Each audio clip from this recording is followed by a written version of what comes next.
এই যে এটা হালকা টক মিষ্টি স্বাদের।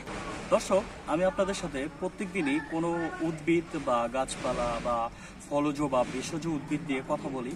তো আজকে আমি একটা পতিত ভূমিতে এসেছি, যেখানে আমি একটা অন্যরকম একটা উদ্ভিদ দেখেছি, আর কিছু কিছু পাকা পাকা ফল রয়েছে সেই উদ্ভিদটি। আসুন কাছে আসুন। এই যে দেখুন, এই গাছটি আপনারা অনেকেই চিনে থাকবেন, এগুলো হচ্ছে কাকমাছি গাছ।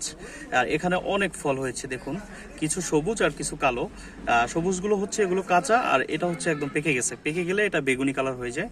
আর দেখুন এখানে কত ফল পড়ে আছে, এখানে অনেক ফল পড়ে আছে দেখুন, এগুলো সব পাকা ফল। এই ফলগুলো আপনারা খেতে পারবেন চাইলে, এটা আমি আপনাদেরকে খেয়ে দেখাবো, দাঁড়ান ওয়েট করেন।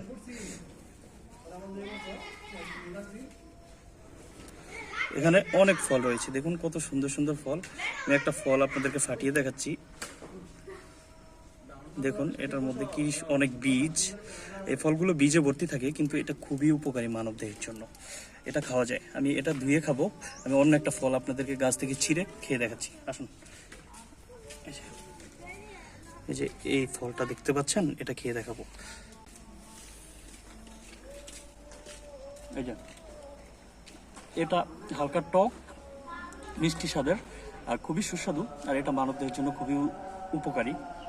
আপনারা চাইলে এই ফল খেতে পারেন, এবং এটা শরীরের জন্য খুবই উপকারী। তো আপনারা প্রতিদিন এরকম ফল যদি পান, অবশ্যই সেটা নিয়ে যাচাই বাছাই করে তারপরে খাবেন। হুটহাট করে কোনো উদ্ভিদ বা কোনো কিছু খাওয়ার চেষ্টা করবেন না, এতে হিতে বিপরীত হতে পারে। তবে এই ফলটা খুবই সুস্বাদু। দেখুন কত ফল রয়েছে আমার হাতে, এই ফলগুলো আমি বাসায় যেয়ে ধুয়ে তারপরে খাবো।